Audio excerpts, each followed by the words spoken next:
केवळ परमेश्वराची कृपा, अल्कोहोलिक्स अनॉनिमस या अलौकिक संघटनेची मला आजपर्यंत मिळालेली सक्रिय मदत, तुम्हा सर्वांच्या प्रार्थना, प्रेम व आशीर्वाद याच्याच बळावर आजचा दिवस आतापर्यंत दारूच्या पहिल्या घातक आणि विषारी घोटापासून दूर आहे, सुरक्षित आहे, ठीक चाललेले मित्रांनो. आजच्या अनामिक मद्यपी ऑनलाईन ग्रुपचं हे माझं 7वं सत्र आहे. याच्यावर बोलणारा मी अधिकार वाणिनी कुठलाही ऑथॉरिटी स्पीकर नसून माझे अनुभव कथन करण्यासाठी मी इथं सज्ज आहे. महत्वाचा विषय आजचाही. तत्पूर्वी मी माझा मद्यमुक्ततेचा काळ अचूक सांगतो. एक दिवसाच्या हिशोबाने गेले 33 वर्ष 6 महिने आणि मला 13 दिवस झालेत. परमेश्वराचा त्यासाठी अत्यंत आभारी, तुमचा आभारी आहे. कारण ती कृपा माझ्यावर होत होती पण ती मला कधीच समजली नाही. पण तुम्ही मला ती स्पष्ट करून सांगितली आणि माझ्यापर्यंत अलगद पोहोचवली. त्याच्याबद्दल मी तुम्हा सर्वांचा मनापासून आभार व्यक्त करतो तुमचं. असो, आजचा जो विषय मित्रांनो, आर्थिक फायनान्शियल प्रॉब्लेमचा विषय, आर्थिक समस्या आमच्या, हा अत्यंत प्रत्येकाच्या जीवनातला अत्यंत जिव्हाळ्याचा विषय. की माणूस वयात आला की त्याला पैशाचं खरं तर लहानपणापासूनच कळायला लागतं. कारण त्याला कागद दिला तर तो घेत नाही, पण नोट दिली की बरोबर घेतो. लहान मुलगा जरी असलं, पैशाचं काय आहे माहित नाही, पण फार वयाच्या लवकर त्याचं आकर्षण सुरू होतं. मित्रांनो, सेक्ससाठी वयात यायला लागतं, तेव्हा ते आकर्षण निर्माण होतं परस्त्रीबद्दलचं, अपोजिट सेक्सचं. पण पैशाचं नाहीये. पैशाचं लहानपणीच आपण बाबांना पैसे मागतो, द्या बाबा कारण टॉफी घ्यायची आहे, शाळेत जाताना खोटरभर घ्यायचा आहे, पेन्सिलची, असं करत करत लहानपणापासूनच पैशाचं आपलं एक अतूट नातं निर्माण होतं. कारण लक्षात येतं की पैसा ही एक अशी वस्तू आहे की मला ज्या ज्या गोष्टी हव्यात त्या पैशामधून मला विकत घेता येऊ शकतील. आणि पुढं ती संकल्पना खूप अशी स्पष्ट होत जाते, घट्ट होत जाते. आणि पैसा आणि मी एक असं जबरदस्त, ज्याला आपण हिंदीमध्ये चोली दामन का साथ म्हणू, तसं काहीसं होतं. मीही फार लहानपणापासून पैशाच्या मागं सुरू झालं माझं. मी लहानपणी शक्ती कॉलेज, जिथं मी माझ्या वडिलांची मेस होते, तिथं उन्हाळ्यात सुट्टीसाठी बाहेर जायचे. जाताना ते आम्हाला त्यांची रूम साफ बीफ करून द्यायचो, त्यांना मदत करायचो वाइंड अप करायला. तिथं टेनिस कोर्ट होतं, तिथं मी बॉल टाकायला जायचो. इंजिनिअरिंग कॉलेजच्या परीक्षा असल्या की मी तिथं मदतनीस म्हणून त्यांना ते डायग्राम वगैरे बनवायला मदत करायचो. पैसे मिळायचे. 10 पैशाला मिसळ खायचो, हॉटेलात खायचं लहानपणापासून वेड होतं, आजही आहे. पण आता गेले 20 वर्ष झाली हॉटेल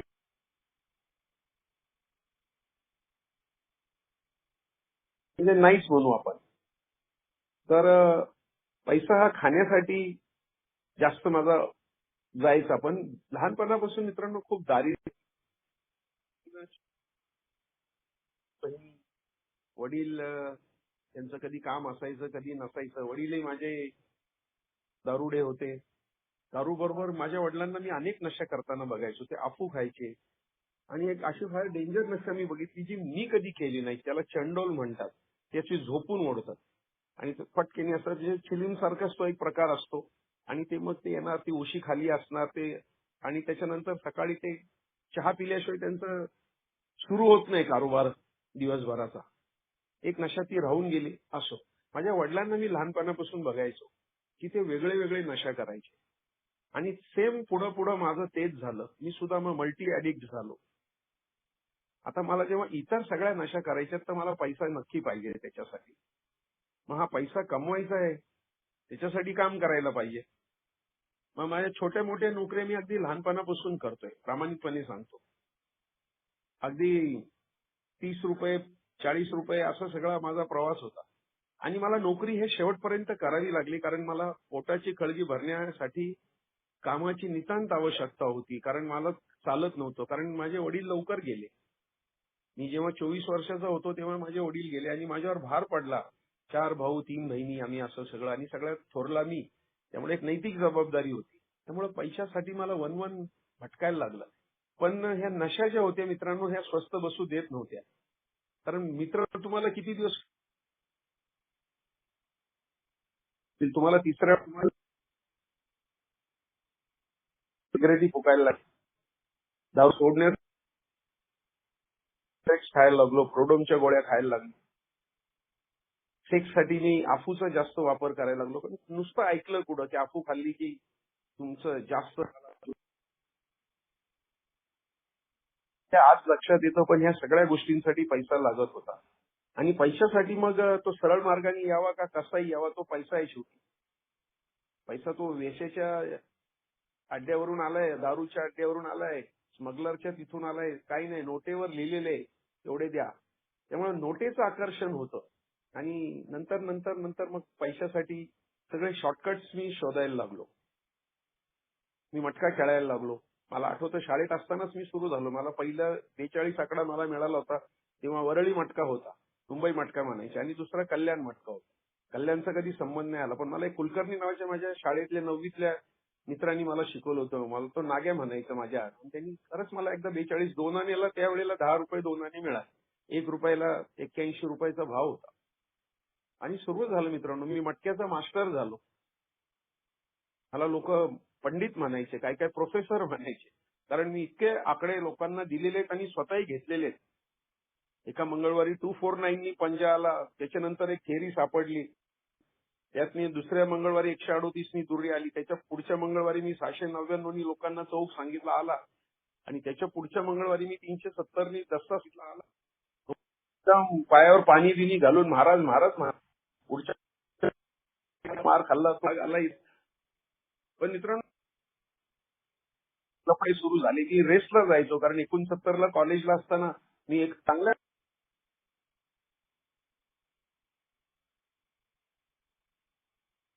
आणि सगळं असं गुलाबी वातावरण होतं. तिथं जॉकी पुर्तू सिंगची मुलगी होती, जॉकी चव्हाणचा मुलगा शामू चव्हाणचा मुलगा होता चंदू, तो नंतर ट्रेनर झाला. एक जमशेद दलाल म्हणून फार फेमस ट्रेनर होता, ज्याच्याकडं मी रेसचा नाद स्वतःला लावून घेतला. रेसचा खूप अभ्यास केला. शेवटी हे सगळे जुगारीचे जे काही प्रकार होते त्याच्यामध्ये कायम लॉसच होत गेला. मी फ्लश शिकलो, रमी शिकलो, क्लबला जायला लागलो, कारण एकच ध्येय होतं, पैसा पाहिजे. आणि मग कामाशिवाय तर दुसरा काही इलाज नव्हता. जिथं जिथं जायचो, काम करायचो. सुरतला होतो, डायमंड पॉलिशिंगच्या कोर्सला गेलो होतो. तिथं एका टेक्स पॅलाझो नावाचं हॉटेल आहे, फिरतं रेस्टॉरंट, भारतातलं पहिलं.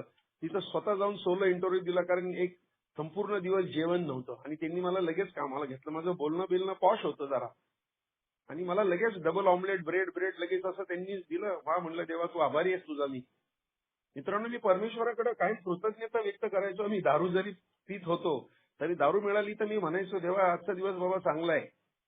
मी कधी म्हणजे नंतर माझा स्वभाव, जेव्हा गोष्टी माझ्यापासून सगळ्या जायला लागल्या लांब, तेव्हा मी मग परमेश्वराकडे कंप्लेंट करायला लागलो.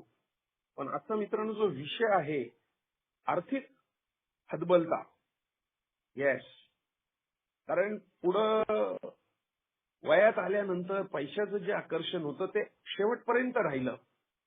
पैसा कधीच हँडल करता आला नाही, कारण त्या प्रायोरिटीज ज्या होत्या त्या सुकत गेल्या. जेव्हा शिक्षण घेऊन ग्रॅज्युएट व्हायला पाहिजे होतं तेव्हा मी दारूत अडकलो. जेव्हा चांगल्या नोकरीच्या शोधात होतो तेव्हा नोकऱ्या मिळाल्या, पण माझ्या मस्तीमुळे त्या सुकत गेल्या. मला गव्हर्नमेंटचे सुद्धा जॉब आले होते. मला फक्त एकाने सांगितलं होतं, जा एम्प्लॉयमेंटचं कार्ड काढून ये. मित्रांनो, मी नाही गेलो आणि एक चांगला जॉब माझ्याकडून गेला. पण शेवटी हळूहळू हळू खऱ्या अर्थाने पैशाचा स्रोत कळायला लागला, तो अल्कोहोलिक्स अनॉनिमस मध्ये आल्यानंतर. तर पूर्वीचे सगळे जे प्रयत्न होते ते फक्त भरपूर पैसा मिळवायचा, भरपूर इंद्रिय तृप्त करायची. कारण पैसा मिळाला की मग कंट्री न पिता मी इंग्लिश पिणार आहे. इंग्लिश पिल्यानंतर मग मी नॉनव्हेज खाणार, चांगल्या स्टँडर्ड रेड लाईट एरियात जाणार वगैरे, असं सगळं माझे आडाचे होते. आणि हे फार दिवस नाही टिकलं. ए मध्ये येईपर्यंत 36वं वर्ष झाली होती मित्रांनो. लग्न होत नव्हतं, कारण काही घरच नव्हतं. 10 बाय 10चं घर होतं. लोक कुठं मी पोरगी नेणार त्या घरामध्ये, तिथं ऑलरेडी एवढी माणसं आहेत. त्यामुळं ती कुचंबना होत होती. सगळा राग राग राग, स्वतःच्या नियतीवर राग होता, स्वतःच्या नशिबावर राग होता, स्वतःच्या प्रारब्धावर राग होता. अल्कोहोलिक्स अनॉनिमसनी मला ह्या सगळ्या गोष्टींवर जेव्हा उतारा दिला की बाबाने हे तुझा प्रॉब्लेम आहे, तुझा आमदनी तुझी रुपये आणि तुझा खर्च ₹1.5, तू कायम डेफिसिट मध्ये राहणार आहेस. त्यामुळं पैशातला मित्रांनो जेव्हा BW सांगतो की ए मध्ये आल्यानंतर जेव्हा हा पैसा माझं सर्वस्व बनतो, माझी आर्थिक सुधारणा जरी सुरू झालेली असली तरी जेव्हा मी तिला सगळ्यात जास्त महत्व देतो, परमेश्वराच्या अस्तित्वापेक्षा मला ज्या संधी मिळालेल्या आहेत त्याच्यापेक्षा जेव्हा मी आर्थिक स्वातंत्र्याला आणि देवाच्या अवलंबित्वाला झुगारून देतो, तेव्हा माझी ही हतबलता जास्त वाढते. ए मध्ये आल्यानंतर मला ही कुचंबना खूप जवळून बघता आली. कारण ए मध्ये आल्यानंतर मला 17 लाख रुपयाचं कर्ज होतं 11 वर्ष सोबरायटी नंतर. का होतं? कारण मी धंदा करायला सुरू केला होता. धंद्यामध्ये प्रामाणिकपणा लागतो, कष्ट लागतं, शिस्त लागते, सातत्य लागतं, संयम लागतो, एक चिकाटी लागते. धंदा करताना मित्रांनो कॅल्क्युलेटेड रिस्क घ्यायची तुमची तयारी लागते. धंद्यामध्ये लॉस आणि प्रॉफिट ह्या दोन्ही गोष्टींना कसं महत्व द्यायचं याच्यासाठी तुमच्याकडं एक वेगळी हातोटी लागते, एक वेगळ्या विचारांची शक्ती लागते. ते काही माझ्याकडे नव्हतं. मला 100 रुपये मिळाले की मी श्रीखंड पुरी खाणार, गांजा ओढून घरी झोपून जाणार. कसं मी पुढे येणार? पण परमेश्वराची असीम कृपा होती. मला हे कर्ज झालं ना त्याच्यातूनच मी खऱ्या अर्थाने स्टेबल झालो. कारण ज्या वेळेला 17 लाखाचं कर्ज झालं मी परत स्पॉन्सरकडे गेलो. त्यांनी मला परत इन्व्हेंटरी घ्यायला सांगितली आणि त्या इन्व्हेंटरीमध्ये मला राग, भीती, आळस, निर्णय क्षमता आणि सातत्य हे 5 शब्द सापडले आणि तिथून खऱ्या अर्थाने माझा प्रवास सुरू झाला.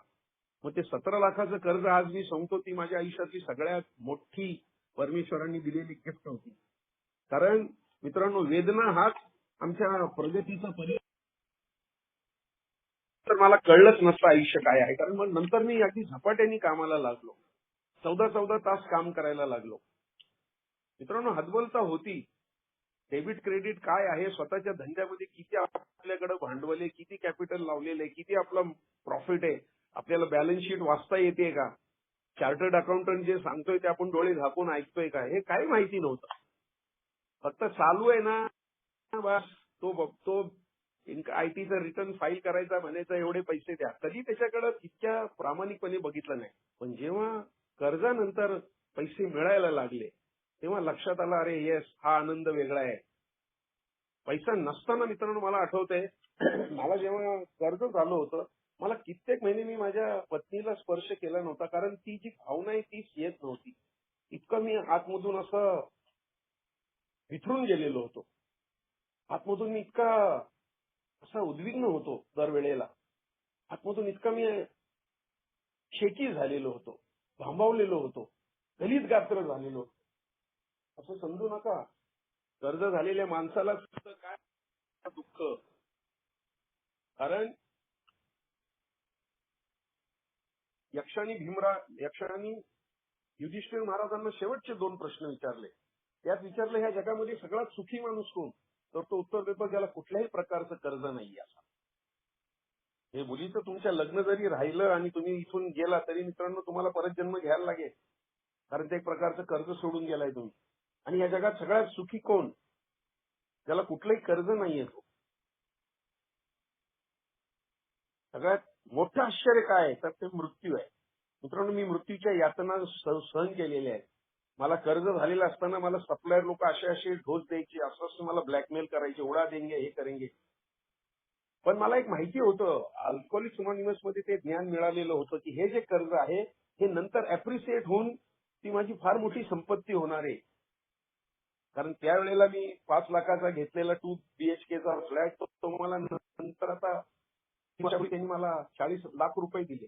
तेच मी 5 लाखाला 3 गुंठे जागा घेऊन जो काय कंपनी बांधली ती मला 66,000 रुपये भाडं देते आणि तिची आज बाजार भावाप्रमाणे किंमत 1,40,40,00,000 रुपये. मी आज खूप चांगल्या स्थितीत आहे कारण गेली 10 वर्ष मी काही काम करत नाही. पण मला ठराविक रक्कम माझ्या हातात येते. काम करून सुद्धा मला एवढे पैसे मिळाले नाही तेवढे मला या 10 वर्षात मिळाले. मग मी काम बंद करायचं का? नाही. काम हे माझं कर्म लिहिलेलं आहे. मुंगीपासून तर ब्रह्मदेवापर्यंत भगवंतांनी प्रत्येकाला बांधून ठेवलेलं आहे. कारण त्याला कर्माच्या याच्या भट्टीमध्ये जळायचंय. तर मित्रांनो मला जेव्हा पैशासाठी मी जेव्हा इतर गोष्टींना बाजूला करतो आणि पैशाला अनन्यसाधारण महत्व देतो, आर्थिक माझं जे महत्व आहे, माझी जी सुबत्ता आहे, तेच माझं जेव्हा मी ध्येय समजतो, तेव्हा हळूहळू मी देवाला विसरायला लागतो. कारण मला वाटतं पैसा मला सगळ्या सुखांची रेलचेल करून देणार आहे. पण मित्रांनो, मी ए मध्ये आल्यावर अगदी सुरुवातीला 96 साली फक्त मी आलो 88 ला, 8 वर्षांनी मला मुंबईच्या अनिल डी यांनी एका जळगावला पैसा या विषयावर बोलायला सांगितलं. तेव्हा मला माहित नव्हतं, पण मला पैशाचं महत्व माहिती होतं. मला हेही माहिती होतं की पैसा साधन आहे. तुमच्याकडे खूप पैसे आहेत, तुम्ही एखादं घर विकत घ्याल, पण त्याच्यातली कुटुंबीय तुम्हाला नाही विकत घेता येणार. तुम्ही झोपेसाठी एक सुंदर डनलो पिलोची गादी घ्याल, पण झोप नाही विकत घेणार. तुम्ही अन्नाची रेलचेल तुमच्या घरात असेल, फळ फळाव असेल, पण झोप तुम्हाला विकत नाही घेता येणार. ती तुम्हाला नैसर्गिक पाहिजे. तुमच्याकडे भरपूर पैसा आहे. मार्केटमध्ये एकही दुकान असं नाहीये की जिथं समाधान मिळतं, जिथं सुख मिळतं विकत, जिथं मनाची शांती मिळती, प्रसन्नता मिळती. नाही, ते मला माझ्यात शोधायचंय. मग मला पैशाचं मित्रांनो जो आहे, ज्या वेळेला मी पैसा आणि निवारा या दोन गोष्टींना खूप महत्व देतो, तेव्हा समजून घ्यायचं की मी चुकीच्या मार्गावर चाललेलो आहे. येस. कारण माझा जो स्वतःवरचा जो तुटपुंजा भरोसा आहे ना, तो नंतर हळूहळू गळून पडायला लागतो. कारण मला दारू पिण्याच्या काळात वाटत होतं, अरे पैसा अपने पास इतना है साला कभी खत्म ही नहीं होगा. कारण तो फार थोडा असायचा, पण तो दररोज मला त्याच्यासाठी काम करायला लागायचं. मग पैशानंतर मित्रांनो जेव्हा हतबलता येते, तो नसताना घरामध्ये मग कटकटी सुरू होतात. जर का बायकोला तुम्ही वेळच्या वेळेला पैसे नाही दिले, कारण पैसा आमच्या आयुष्यामध्ये फार मोठा रोल करत असतो. त्याच्यासाठी दोन महत्वाच्या गोष्टी असतात, ते म्हणजे आम्हाला वेळ जो आहे त्याचा योग्य तो विनियोग करायला लागतो. आणि माझ्या बाबतीत तेच झालं होतं. मी दिवसभर याचं काम करायचो. येस. मला वाटायचं की अरे पैसा आहे ना, आपले को हे काय काम. मला कुठंतरी मी ऐकलं की यासाठी तुम्ही 1 तास द्या, तुमचं 2 तासाचं काम होईल, याला 1 रुपया द्या, तुम्हाला 2 रुपये मिळतील. माझं काम धाम सोडून मी नुसतं ए करायचो. आणि मग ए मध्ये मी वाचलं, अरे बापरे, मी माझ्या ग्रुपसाठी काम करतोय, विभागासाठी काम करतोय, का पूर्ण ए साठी काम करतोय, आणि माझी रक्कम जी आहे एक मोठी रक्कम, तिचा मी ध्यास घेतोय. कारण हतबलता आहे ए मध्ये तुम्हाला असे टेम्पटेशन येणार आहेत. मला एका 12 स्टेप करत असताना माझ्या एका मित्राच्या मिसेसने एकदा 20,000 रुपये माझ्याकडे टाकले. म्हणजे शिवाय take it and see to it my husband get sober and he is transform and he is reform. मला I am not a reformer madam, I am just a postman. I will share my experiences with him. If he gets recover, nothing like it. ती त्याला घेऊन शेवटी गेली ऑस्ट्रेलियाला. आजही तो तिथे आहे. आजही माझ्या सगळ्यात जवळचा मित्र तो आहे. नाही जमलं त्याला दारू थांबवणं. मित्रांनो, ही परमेश्वराची असीम कृपा आहे. तिथं त्याला पैसे मिळाले की तो 10 बियर पितो, घोड्यांच्या रेसला जा, हे जा, या गोष्टी सुटत नाहीत. How to overcome our financial problem, हा आजचा विषय आहे. त्याच्यासाठी मला आर्थिक शिस्त आणायला लागेल. मला जेव्हा कर्ज होतं, स्पॉन्सरनी सांगितलं काळजी करू नको. आर्थिक शिस्त म्हणजे काय, तुझ्याकडे आता शर्ट आहेत ना, घेऊ नको नवीन शर्ट. मी 6 वर्ष बूट घेतला नाही, त्याच बुटावर राहिलो. नाही बघितला पिक्चर, नाही छान शोकी केली. मनी सेव्ड इज मनी अर्न. 1-1 रुपयाचा विचार करायला लागलो. आजही मला 1 रुपया बैलगाडीच्या चाका एवढा मोठा वाटतो. नाही फालतू खर्च केला. भूक नसताना नाही वडापाव खाल्ला. उगाच लोकांना दाखवायचं. कारण आमच्यासारखे दारुडे खूप ग्रँडिओसिटीनी, मस्तवालपणाने जीवन जगत असतात. जिथं नाही तिथं पैसा दाखवता, अरे इसके जैसा आदमी नाहीये. बीडब्ल्यूने आमच्या पुढे उदाहरणं दिलेली आहे. दारुड्याला त्यांनी एकदम मागितल्याबरोबर $5 दिले. पण जेव्हा किटी बॉक्सला पैसे टाकायची वेळ आली, तेव्हा तो नाणं शोधत होता. ही आमची परिस्थिती आहे. अल्कोहोलिक्स अनॉनिमस मध्ये मला एक कायम लक्षात ठेवायचं आहे की जर का मी योग्य मार्गाने जर गेलो, त्याच्यात सगळ्यात महत्वाचं काय असेल तर मला पहिल्यांदा माझ्या आध्यात्मिकतेचा ध्यास घ्यायचा आहे. येस, आध्यात्मिक सुधारणेच्या मागून येणार आहे.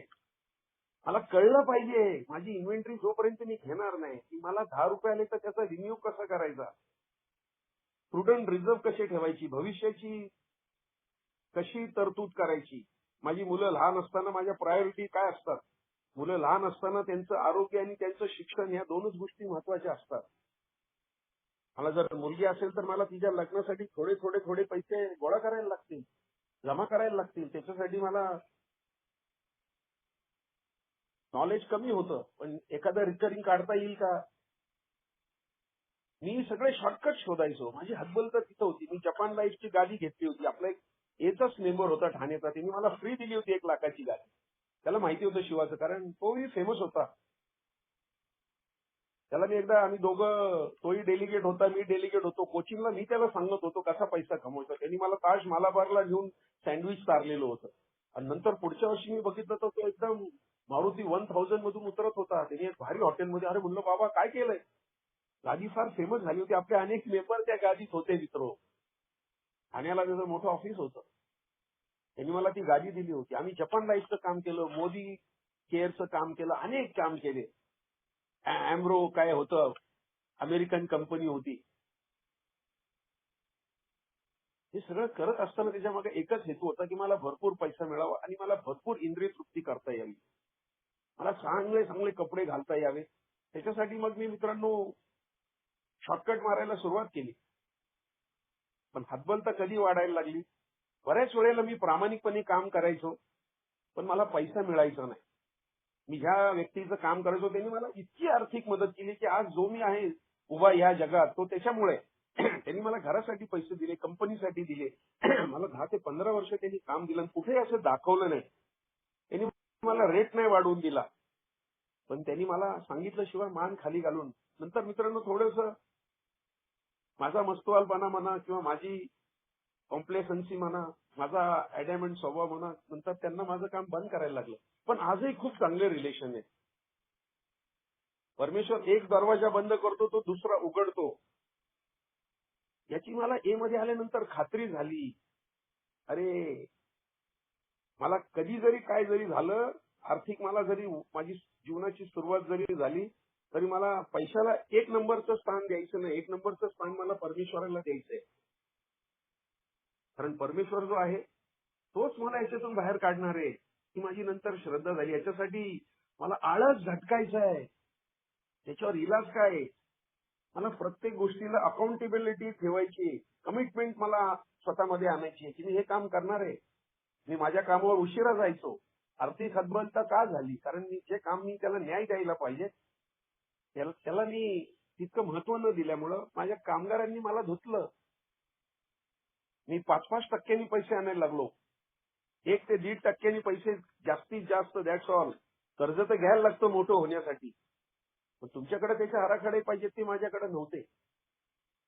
मला पैसा आला की मी एकदम 4 दिवस कुठेतरी गायब होणार. ऐकूला म्हणणार चल अभी बस हो गया. इकडे माझ्या पाठीमागं धुवा व्हायचा. कारण याच्या मी डेलिगेट असताना त्यावेळेला वेगळ्या वेगळ्या ठिकाणी कॉन्फरन्स असायचे जीएसटीच्या. आता एक नवीन ट्रेंड आला 2006 का 7 पासून की ती मुंबईलाच असते. तेव्हा कलकत्ता, कोचीन, मंगलोर, नागपूर, बॉम्बे, 6 वेगळ्या वेगळ्या केल्या, चेन्नई. हे सगळं सांगण्यामागचं मित्रांनो एकच आहे की फायनान्शियल माझ्यामध्ये जर का बदलाव आणायचा असेल तर माझ्या वर्तणुकीतली माझी जी भीती आहे, माझी जी हाव आहे, अहंकार आहे आणि स्वामित्वाची जी भावना आहे माझी, मला ह्याच्यावर काम करायला लागेल. मग भले ती मी नोकरी करत असो किंवा धंद्याच्या ठिकाणी. माझे जे मुख्य स्वभाव दोष आहेत ते माझ्या आर्थिक अस्थैर्यास कारणीभूत होते. त्याचा मला सगळ्यात महत्वाचा शोध ए मध्ये आल्यावर लागला. कारण पैसा आणि अध्यात्म बरोबर जातं हे बिल डब्ल्यूने आम्हाला दाखवून दिले. एबी थॅचर जेव्हा बिल डब्ल्यूला मेसेज द्यायला गेला तेव्हा तो न्यूयॉर्कला होता आणि बिल डब्ल्यू ब्रुकलिनला होता. त्यांनी पहिल्यांदा फोन केला, पण नुसते फोन करून चालणार नव्हतं. मग त्यांनी नंतर ट्यूब मधून तो गेला, 10 सेंट त्याला खर्च आला आणि त्यांनी तिथं त्याच्या घरी जाऊन त्याला मेसेज दिला. त्याच्यासाठी त्याला वेळ आणि पैसा या दोन्हीचा त्याग करायला लागला आणि तेव्हापासून ही संकल्पना आणि तत्व पुढे आलं. स्पिरिच्युअलिटी आणि मनी ते गो टुगेदर, एकत्र जातात जर का आम्ही त्यांना योग्य स्थान दिलं तर. आम्ही करतो का असं, आम्हाला 100 रुपये मिळाल्यावर यातले 10 रुपये बाबा देवाचे मला बाजूला ठेवले पाहिजे?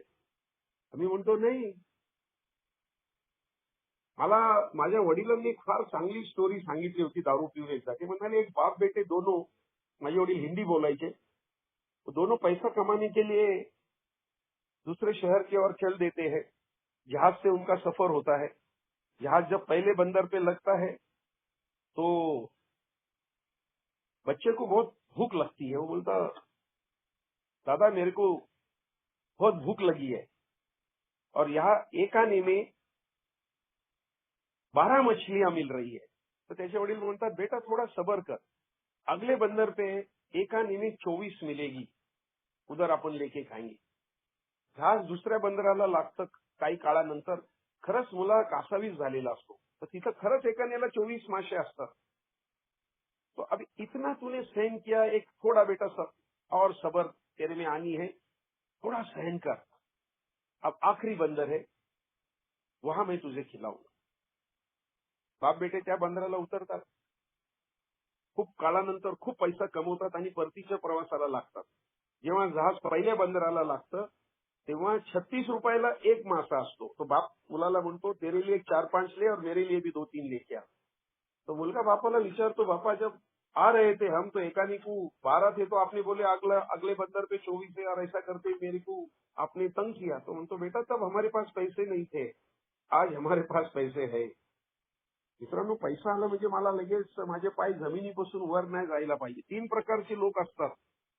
एकाकडे भरपूर पैसे असतात, ते ओरिजिनल श्रीमंत असतात, ते कधीच दाखवत नाही किंवा त्यांना कधी त्याचं संपत्तीचं ओंगळवानं प्रदर्शन करावं असं वाटत नाही. They are at ease. त्यांना माहिती त्यांच्या खिशात नोट आहेत. माझ्यासारखा दारुडा तसं करत नाही. दुसरा जो क्लास आहे मित्रांनो, तो माझ्यासारखा आहे. त्यांच्याकडे पैसे नसतो, पण उदर उसनवारी करणार, व्याजानी करणार पैसे, पण दाखवणार, कारण दाखवायचा अट्टहास असतो. फ्रेंड्स, आमचा एक महत्वाचा स्वभाव दोष आहे. बारमध्ये मला पगाराच्या दिवशी मी पहिला राडा करणार आणि 100ची नोट काढणार, कारण बरेच दिवस तेच 2 रुपये आणि 3 रुपये खिशात घालून दारू प्यायची सवय लागलेली होती. आणि तिसरा एक क्लास असतो, ते भरपूर पैसे कमवतात आणि भरपूर त्याचा उपभोग घेतात. मला माझ्या स्पॉन्सरनी सांगितलं, याच्यात तू कुठं बसतोयस, हे तू ठरव. कारण मित्रांनो, पैशाच्या बाबतीत माझे जर का चुकीचे निर्णय असतील तर ते मला गोत्यात आणतात. मला परमेश्वरावर स्वतःवर नक्की सोपवायचं. आमच्याकडे एक हेनरीचं उदाहरण आहे आज बिल सीझेट मध्ये. हेनरीची दारू पिऊन नोकरी गेली, पण त्याच्याकडे खाऊ आलिशान घर होतो, तो तिथंच राहिला. त्याला त्याचे मित्र सांगत होते, हेनरी हे भाड्याने दे तुझा, कारण तिथं तो राहिला, त्याचा तिप्पट खर्च वाढायला लागला. आणि एक दिवशी तो म्हणला, नाही, परमेश्वर जर असेल तर तो मला इथंच मदत करेल. चुकीची समजूत, अर्थाचा अनर्थ, आणि शेवटी ते धनकोनी त्याचं घर घेतलं, त्याला रोडवर. मित्रांनो, मला वेळ नाही जाऊ द्यायची, मला घाबरायचंही नाहीये, कारण पैसा हे आपल्या भाग्यानुसार येणारच आहे. आम्ही कधी परमेश्वराला सकाळी जाऊन म्हणत नाही, मला दरिद्रीत बनव, मला कर्ज कर, माझ्यावर व्याजाची मीटर चढू दे. नाही, मला माहिती याच्यातून मला मनस्ताप होणार आहे, मला दुःख भोगायला लागणार आहे. मी कायम परमेश्वराला म्हणतो, मला सुबत्ता दे, मला प्रॉस्पॅरिटी दे, मला भरपूर पैसे दे. तर याच्यासाठी फादर एलची सुंदर प्रार्थना आहे. आम्ही परमेश्वराला म्हणतो, आम्हाला सुबत्ता दे. तो म्हणतो, मी तुला 2 हात आणि डोकं दिलेले, त्याचा वापर कर, तुला आर्थिक सुबत्ता येईल. मी एक मागतो, परमेश्वर मला दुसरं देतो. म्हणून मला एच काम करताना सुद्धा आता तारतम्य ठेवायचंय. मला घरावर तुळशी,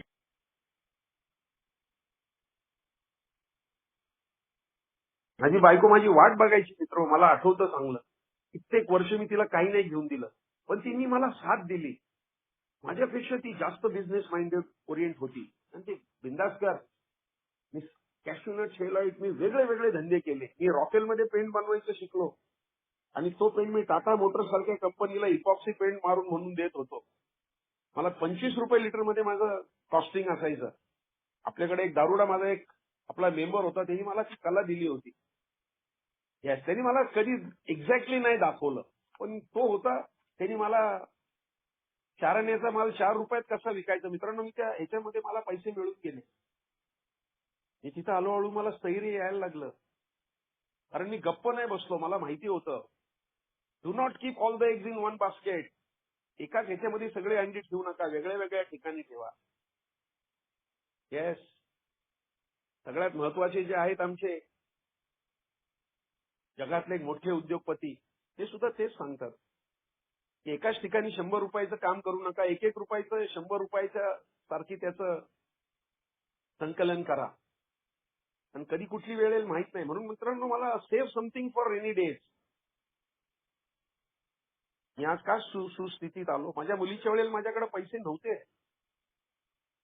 पण परमेश्वरही तुमचे भाव बघतो. मी एका आध्यात्मिक संस्थेचं फंड रेझिंगचं काम करायचो आणि तिथं मी एक पावती फाडत असताना एकाने मला आवाज दिलेला होता की आपलाच एक मेंबर, त्याच्या 2 कंपन्या होत्या. तो म्हणाला, बस शिवा, तुला कोणी विकत आली तर. मी काही एजंट नाहीये, मी ब्रोकर नाहीये, पण एक अशी सगळी सूत्र जुळून आली.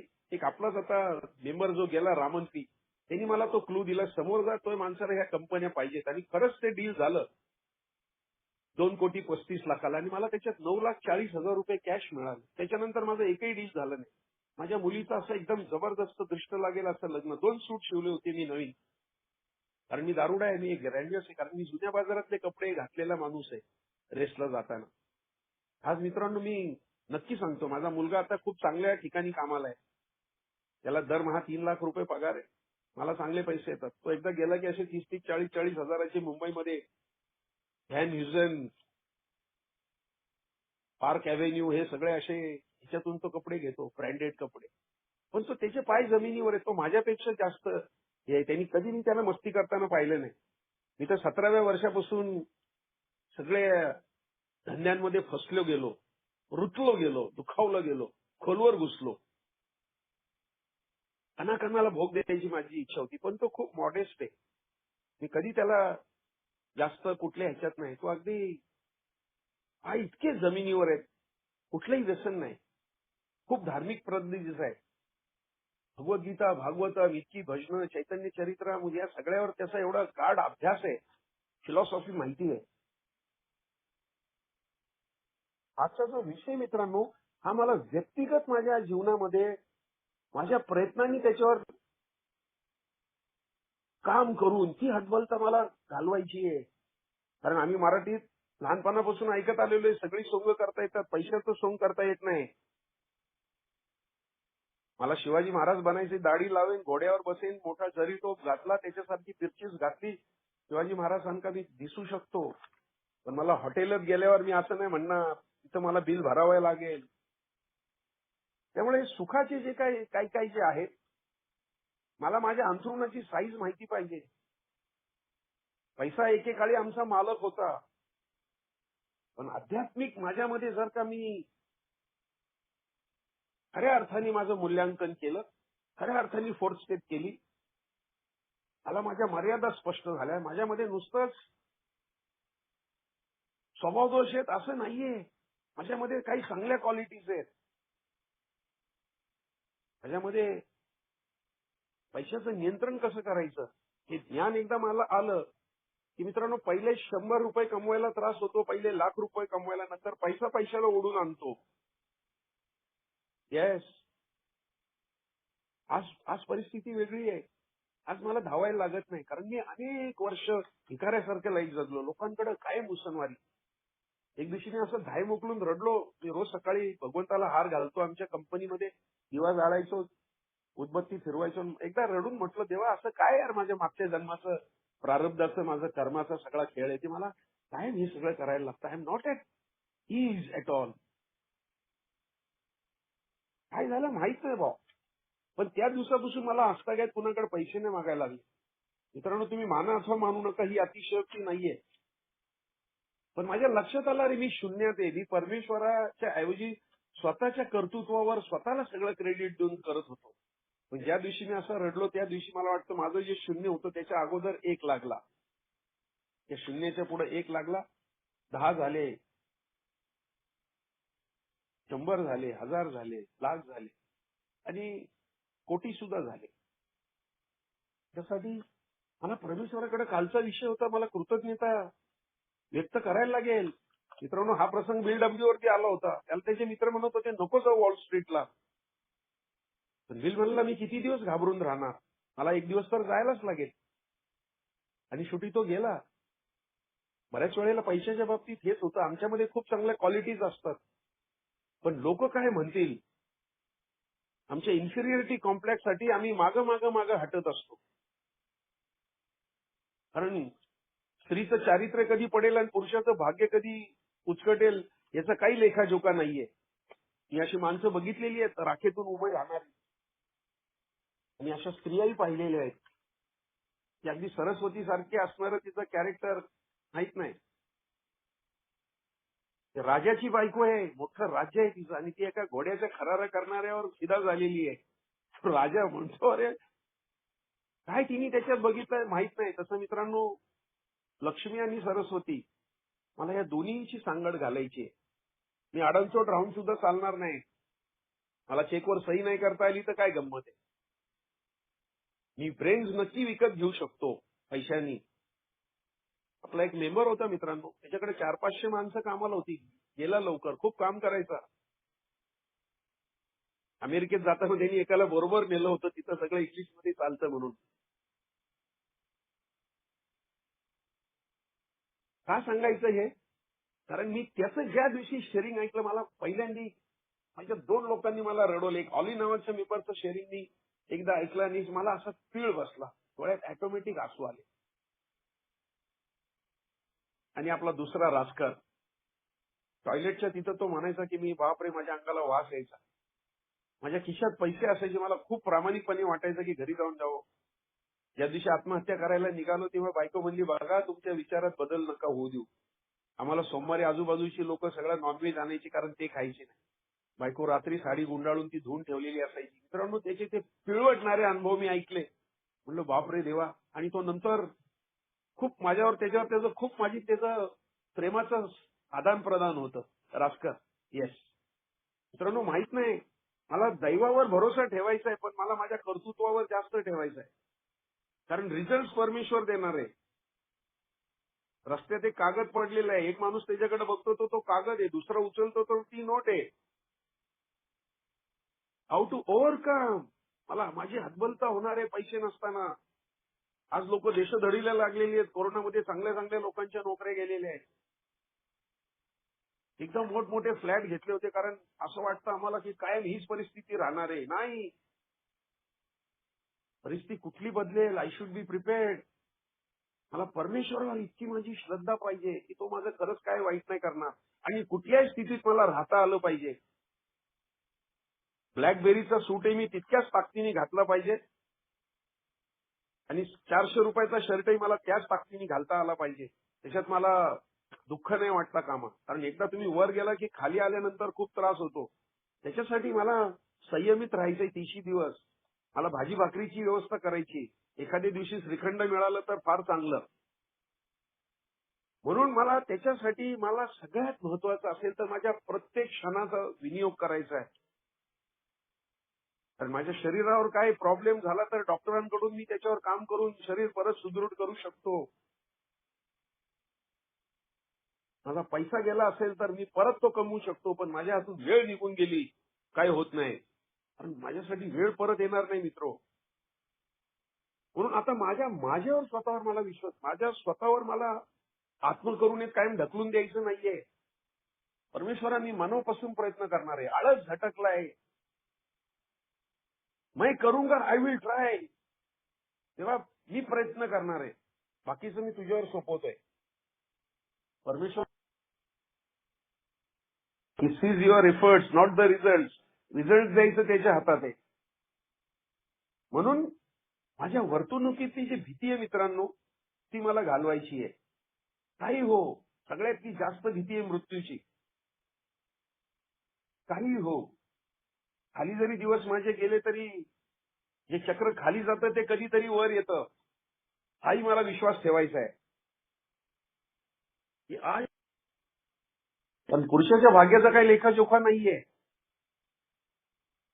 मला शॉर्टकट नाही करायचा. मला मित्रांनो, मला स्पॉन्सरनी सांगितलं. मी म्हणलं मग मी करू काय? मला पहिल्यापासून हे सगळं करायची सवय आहे. तो म्हणला नाही, धंद्यातली सचोटी पाहिजे. कारण तो धंदा आहे, व्यापार आहे. एक एक रुपयाचा हिशोब ठेव.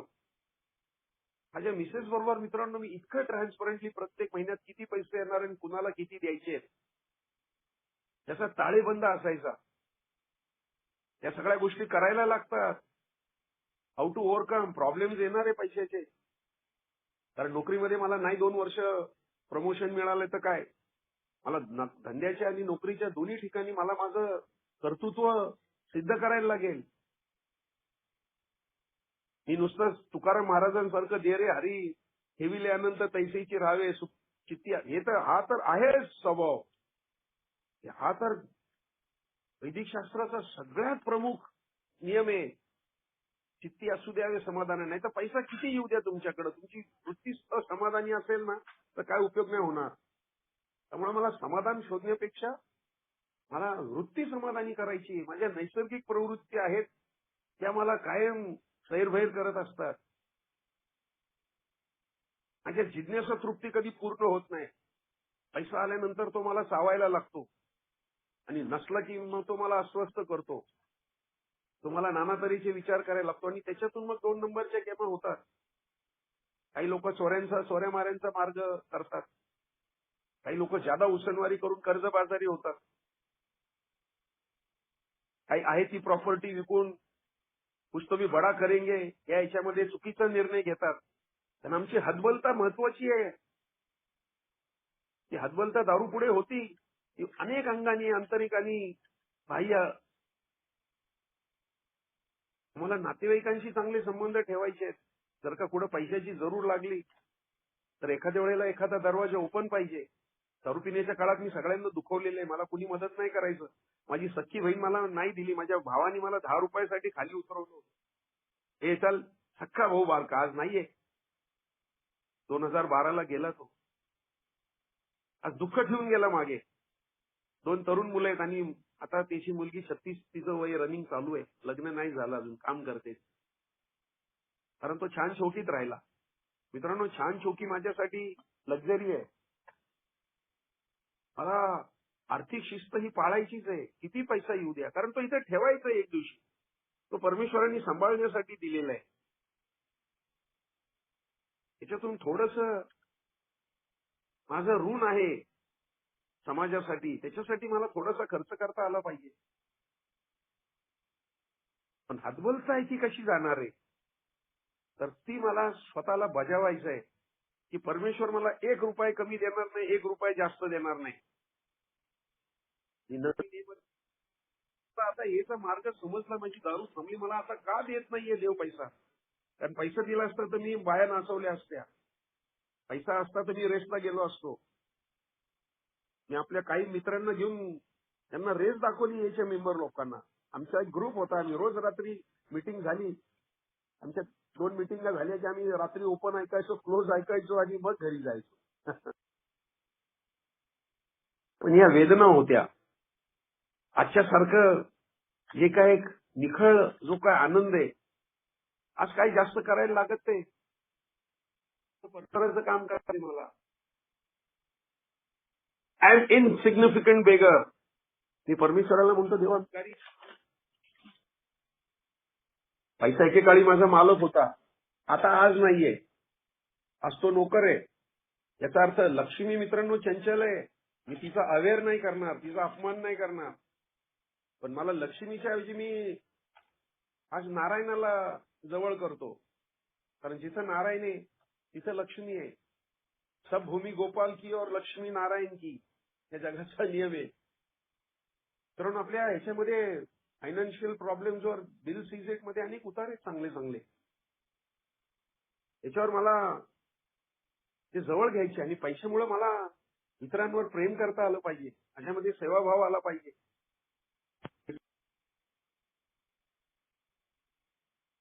त्रास देणार आहे.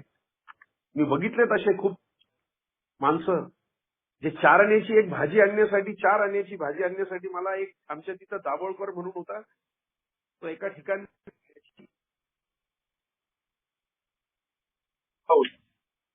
शेवटी त्याला डायलिसिस साठी सुद्धा पैसे नव्हते. सगळं विकायला लागलं. आणि शॉर्टकट साठी मी आपल्या एका मेंबरला बघितलं, 17 लाख रुपये जुगारीचं कर्ज झालं. अत्यंत आलिशान घर होतं, विकायला लागलं. मी जर का बायांचे लफडे केले तर तो मला नक्की त्रास देणार आहे. कारण त्या स्त्रीला तुमच्याकडून फक्त पैसा हवा असतो किंवा शरीर सुख हवं असतं. त्याच्यासाठी मला माझ्या घरी त्याची सगळी प्रोव्हिजन आहे. हेमा मालिनी माझ्याकडे नसती राहिली. माझी जी पत्नी आहे मला तिच्यातच इंटरेस्ट घ्यायचा आहे. आज माझ्या मुलीचं लग्न झालेलं आहे. मुलगा माझा ग्रॅज्युएट होऊन चांगले पैसे मिळवतो. माझं वय 70 झालेलं आहे, त्यामुळे हळूहळू ही कंटेनमेंट लेवल यायला पाहिजे की देवा तू माझी झोळी भरून टाकलीस, मी तुझा आभारी आहे. परमेश्वरा तू मला इतकं सगळं होऊन सुद्धा मला तू निरोगी आणि निर्व्यसनी ठेवलेले आहेस. आज मी नक्की 1000 रुपयाची दारू पिऊ शकतो, पण मला माहिती मी परत गटारात लोळणार आहे. ही मानसिकता मला बदलायची है. कि अभी मेरे पास पैसा है, साला मैं बेंगलोर में जाके पिएंगे तो किसको क्या समझेगा. नाही, माझा परमेश्वर माझ्या बरोबर आहे प्रत्येक क्षणाला. मी त्याच्याशी माझी अकाउंटेबिलिटी आहे. आय एम आन्सरेबल टू हिम. मी त्याला उत्तर द्यायला बांधील आहे की त्यांनी मला हे दिलेले. शिवा तू खूप दारिद्र्यात दिवस काढले, आज चांगलं राहा. झोपडीतला शिवा चांगल्या ठिकाणी राहतो, पण ते मेंटेन करण्यासाठी सुद्धा परमेश्वराकडेच माझं आदान प्रदान करायला लागतं. तेव्हा आजचा दिवस तू उधार दिलेला आहेस, तुझा मी आभारी आहे. त्यामुळे मित्रांनो, आजचा जो विषय आहे आर्थिक हतबलता, फायनान्शियल प्रॉब्लेम्स, ते वेगळ्या वेगळ्या मार्गाने येऊ शकतील. त्याच्यासाठी तुम्हाला तुमच्या स्पॉन्सर बरोबर बसून तुमची आर्थिक इन्व्हेंटरी घेणं फार महत्वाचं आहे. येस, जोपर्यंत आर्थिक आढावा घेणार नाही तुम्ही चांगल्या रीतीने न घाबरता, आपल्याला एवढे पैसे मिळतात, आपलं ध्येय काय आहे, आपल्याला आयुष्यात काय बनायचंय, किती पैसा आपल्याला कमवायचा, किती पैशाने आपल्याला आनंद मिळणार. आज मित्रांनो, मी 22 वर्ष झाली नॉनव्हेज नाही खात, त्यामुळे हॉटेलात जाऊन बिर्याणी खायचे माझे दिवस ते अर्थ मी काय दुखी आहे का. नाही, मी व्हेजिटेरियन पदार्थ 100 मला खायला मिळतात रोज. 10 भाज्या मी मंदिरामध्ये सेवा करतो, भगवंताला 56 भोग लागतात तिकडे, ते सगळे परत आमच्यामध्येच येतात वितरित करायला. शेवटी अन्नावरची वासनाच करतो, भास झालं देवा. काय चिकन, मटन, सुकट, बोंबील हे सगळं असायचं. हंडी आज म्हणतो नाही, शुद्ध आणि सात्विक आहे. होई भगवंताला भोग लावून जे काय घरात बनतं ते त्याच्या समोर ठेवतो आम्ही. आम्ही दुकानातून नारळ आणतो तेव्हा तो नारळ असतो हातात असेपर्यंत, तेव्हा पुढे वाढवला की तो प्रसाद होतो.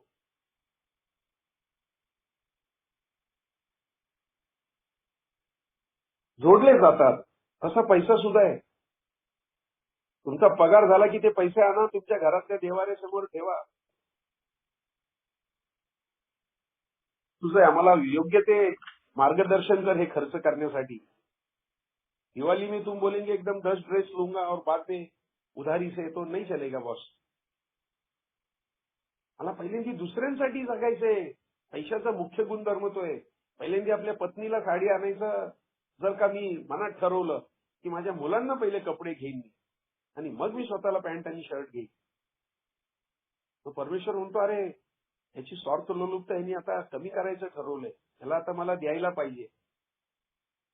माझं जे काय मित्रांनो प्रारब्ध आहे त्याच्यात नाहीये, पण माझं कर्म मी नक्की बदलू शकतो. मी दारुड्या होतो आज नाहीये. प्रकृती मी नाही बदलू शकत, मृत्यूला मी नाही टाळू शकत. त्या गोष्टी शाश्वत आहेत, त्या शाश्वत आहेत, त्याच्यात काही बदल नाही होणार. पण ज्या गोष्टी आहेत त्याच्यासाठी मित्रांनो मला माझ्या आध्यात्मिक दृष्टिकोनात सुधारणा करायची. असा जो दृष्टिकोन आहे जीवनाकडे बघायचा, तो आध्यात्मिकरित्या मला बदलायचा आहे. म्हणजे एक्झॅक्टली काय करायचंय, तर मला अल्कोहोलिक्स अनॉनिमस मध्ये आल्यानंतर स्वतःशी खूप प्रामाणिकपणे स्वतःचा आढावा घ्यायचा आहे. लहानपणापासून माझं व्यक्तिमत्व कसं आहे. परमेश्वरा मला एकदम रातोरात मला श्रीमंत नाही व्हायचं. मला परमेश्वरांनी खूप श्रीमंती दिली आणि दुसऱ्या दिवशी मला 2 हार्ट अटॅक दिले आणि मला कायमचं हॉस्पिटलमध्ये बेडवर ठेवलं आणि व्हेंटिलेटर लावला. काय उपयोग आहे त्याचा. मला पैशाचा विनियोग करायचा असेल, मला पहिल्यांदा शरीर संपदा सुदृढ ठेवायला लागेल. मला पैसे पगार झाला की माझ्या घरातली माझी लक्ष्मी माझी बायको आहे, मला तिच्या हातात पैसे द्यायला लागतील. मी तिला फसवतोय का.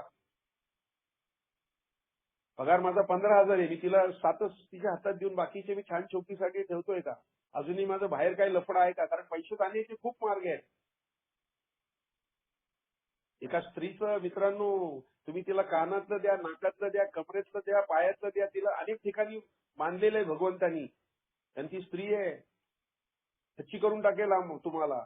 बाईचं त्याचा काही थांग पत्ता लागत नाही. त्यामुळे तिच्यावर पैसे उडवण्याऐवजी ते पैसे मी माझ्या घरी वापरेल. मित्रांनो आता ही उपाययोजना सुरू झालेली आहे. How to overcome, you have to be honest. मला तुमच्या सगळ्या कार्यकलापांशी प्रामाणिक राहायला लागेल. मी राहायचा प्रयत्न सुरू केला. 7 वर्षात माझं जे 17 लाखाचं कर्ज होतं 11 वर्षात झालेलं ते पुढे फिटलं. खूप शांत झोप लागली. आणि तीच लोक म्हणायला लागली, यार शिवा हमको मालूम था बस, चला तू करेगा, बहुत हिकमती आहे तू. मित्रांनो, जी माणसं मला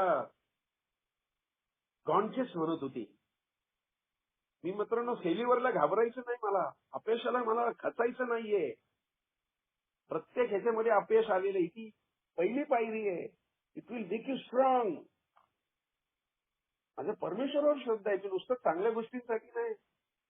त्यांनी माझं व्यक्तिमत्व घडवलेलं आहे, त्याला माझा 7-12चा उतारा माहिती आहे. काय केल्याने काय होईल, तो मला बुद्धी देणार आहे. My intelligence will come from my higher power. माझी बुद्धी जी आहे मित्रांनो, बाकीच्या गोष्टी तर सांगायला लागणार नाही. रात्रीचं शिळं आणणे, सकाळी त्याला वास येणार आहे, आम्ही लगेच सांगतो, अरे नाही यार गरमी आहे, भाजी खराब हो गेली बॉस, म्हणून तर फ्रीज मध्ये ठेवायला लागते. तसं आहे. मला पैशाचा विनियोग, मला स्पॉन्सर कडे बसून, कदाचित त्याचा मार्ग वेगळा असेल, तो धंद्यातला असेल, तुम्ही नोकरीतले असाल, किंवा तुम्ही धंद्यातले असाल, तो नोकरीतला असेल, बट स्टील मला त्याचं मार्गदर्शन घ्यायला लागतं. मला माझ्या स्पॉन्सरनी वाचवलं एकदा. मला ठीक आहे शिवाय ये, त्यांनी मला एकाकडे दिला आणि सांगितलं अडचणीत आहे, पण मी गॅरंटर याला एक द्या 3 लाख रुपये, आणि दिले त्यांनी मला. 2009ला मित्रांनो, मी रोडवर आलेले येणार होतो. ती हतबलता मी जवळून पाहिलेली आहे, याची दोही, याची देही, याची डोळा आजमावलेली आहे. पण मला उपाशीपोटी संगीत सुद्धा चांगलं लागत नाही.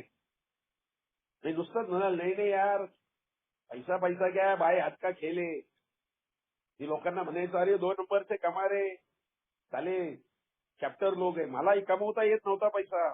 सगळ्यात महत्वाचं ते होतं, मला माझ्या आढाव्यात कळलं, अरे ते पैसा कमवण्याला जे लागतं धैर्य, ते आपल्याकडे नाहीये. त्याच्यामध्ये जे काय विजिगीषी जी काय प्रवृत्ती लागते, जी काय ठणकावून करायचा जो काय प्रकार असतो, तो आपल्यात नाहीये.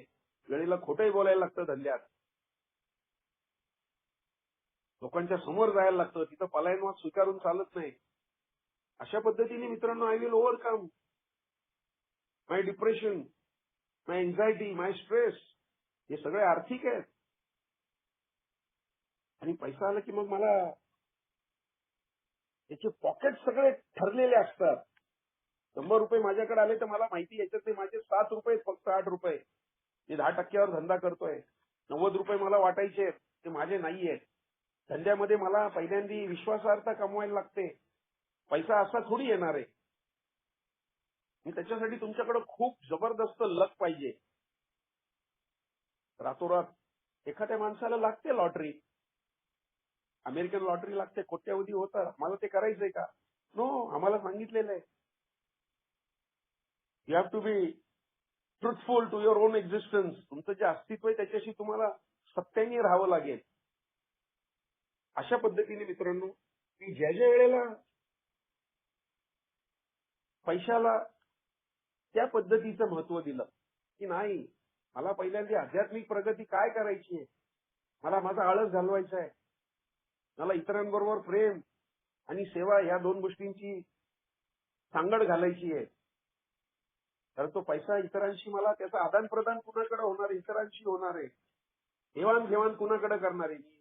प्राण्यांशी थोडी करणार आहे. तिथं माणसंच असणार आहेत. त्यांच्याशी माझे सुमधुर संबंध जर झाले तर मला मदत होत जाते. मला आपल्या एका मेंबरनी खूप मदत केली. मला त्यांनी खरंच माझ्या पायात कधीतरी बोलून दाखवलं त्यांनी, शिवाय तुझ्या पायात चप्पल तरी होती का? मला 3दा राग आला होता, भाड्याची सायकल घेऊन गेलो. पण त्यांचे माझे चांगले सूर जुळले. ए मध्ये पैशाचे व्यवहार होत नाही असं म्हणतात, पण तुमचे सूर जुळले. बीएलडब्ल्यूनी सुद्धा लिहिलेलं आहे. आम्हाला त्याचा अनर्थ नाही करायचा. एखाद्याला खरंच मदत लागली आणि तुमचं नुकसान होत नसेल, जरी त्यांनी परत नाही दिले तुम्हाला, तर तुम्ही दिले. मला माझ्या स्पॉन्सरनी हेच सांगितलं, हे पैसे तू ज्यांचे व्यवहार करतोयस, मोठेपणासाठी देशील तू, पण त्यांनी नाही दिले ना, तर मग त्याच्यावर सूट नाही उगवायचा. त्याची सगळीकडे नालस्ती नाही करायची, निंदा नालस्ती नाही करायची, त्याच्या चारित्र्यावर चिखलफेक नाही करायची. या सगळ्या मला गोष्टींची काळजी घ्यायला लागते. हे मित्रांनो, आजच्या विषयाचं सगळ्यात महत्वाचं गाभा आहे. मला व्यवहार करताना ते ट्रान्सपरंट आहे, पारदर्शक करायचे. त्याच्यामध्ये टक्के नाहीयेत आणि द्यायची नाहीयेत. कर्जाला मला घाबरायचं नाहीये. माझ्या घराचे हप्ते जायला पाहिजेत. माझ्याकडे रेडी 70 लाख कुणाकडे असतात घर घेतात. 70% 80% तर तुम्ही बँकेकडून घेता. बाकीचे 10-20% तुमचं असतं. तेव्हा तुमचं घर होणार आहे. पण मला माझ्याकडचं जर का आर्थिक आढावा परफेक्ट असेल तर मित्रांनो माझं आर्थिक जीवनमान उंचावतं असं मी नक्की सांगेन. आज आमच्या सगळ्या खानदानामध्ये जे सगळ्यात लास्ट नंबरचा मी होतो. कुणी मला बोलवत नव्हतं. आज जिकडं तिकडं बोलबाला आहे माझा. मी मोठेपणा सांगत नाही. पराक्रमाचे पोवाडे तुमच्याबरोबर शेअर करत नाही. पण ही रियालिटी आहे मित्रांनो. आजच्या जगामध्ये तुमच्याकडे किती पैसा याच्यावरून बऱ्याच वेळेला तुमचं सगळं चारित्र्य ठरवलं जातं. एक गरीब माणूस होता तो बिचारा जिलब्या खात होता. लोक म्हणत होती अरे कितना भुका है साला 2 दिन से, कैसा गपागप जिलबी खा रहा है. और एक श्रीमंत माणूस शेण खात होता. म्हणून देखो क्या उसका शौक है बॉस, गोबर खा रहा है. मनी पॉवर इज व्हेरी डिफरंट. हे सगळे लोक आज जगामध्ये काय एवढं हे करतात कारण ती पॉवर आहे. राजकारणामध्ये ह्याच्यामध्ये त्याच्यामध्ये इंडस्ट्रियलिस्ट ते सगळे पैशाने तुम्ही चौकीत गेला नोटा फेकल्या की तुम्ही गुन्हे केलेले असेल तरी तो सुमधुर करतो या बाजूला. पैशाची ताकद फार मोठी आहे. पण मित्रांनो तिला परमेश्वराच्या ताकदीपेक्षा मोठं नाही करायचं मला. हा याचा आध्यात्मिक सगळ्यात महत्वाचा बदल आहे की देवा हा पैसा तूच निर्माण केलेला आहे. ही संपत्ती तूच निर्माण केलेली. त्या दगडविटामुळेच हे घर झालेले. एखाद्या वेळेला भूकंपात जाऊ शकतं. एखाद्या वेळेला पाण्याचा मोठा पूर आला तर हे वाहून जाऊ शकेल. आज चिपळूण बिपळूणला अशी मोठमोठे दुकानदारांचं सगळं वाहून गेलो. काही नैसर्गिक बालंट आलं माझ्यावर आपत्ती आली तर गॅरंटी नाहीये त्याची. गॅरंटी फक्त परमेश्वराच्या नामाची आहे. त्याच्याबरोबर केलेल्या आदान प्रदानाची आहे आणि त्या विश्वासाची आहे, त्या श्रद्धेची आहे की तोच मला वाचवणार आहे आणि मला जेवढं लागणार आहे नीड बेस जेवढ्या माझ्या आवश्यकता आहेत त्याच्यासाठी त्यांनी मला प्रॉमिस केलेलं आहे. किंवा तुला मी 2 वेळचं शुद्ध आणि सात्विक जेवण देईन, लज्जा रक्षण शरीर रक्षणासाठी तुला मी कपडे देईन, तुला राहायला मी घर देईन. तुला उद्या विमानातून सारखं अमेरिकेत जायचंय आणि तिथे एखाद्या हिरोईन बरोबर शय्या सोबत करायची ते प्रॉमिस मी तुला नाही केलेलं. तुला तुझे मूलभूत जे काही गरजा आहेत अन्न वस्त्र निवारा ते मी तुला नक्की देईन. अशा पद्धतीने मित्रांनो आजचा विषय जो मला समजला तो मी तुमच्या बरोबर शेअर केला. आमचा जो ग्रुप आहे अनामिक मध्ये ऑनलाईन ग्रुप त्यांनी आज मला 12 विषयांपैकी आजच्या 7व्या विषयाला सहकार्य केलं आणि तुम्ही सगळ्यांनी मला नेहमीप्रमाणे सहन केलं. मी तुमचा अत्यंत आभारी आहे. अजून 5 दिवस आहेत. असंच मला सहकार्याची तुमच्याकडून अपेक्षा ठेवतो आणि माझ्या शेअरिंगला विराम देतो. Thank you so much. थँक्यू.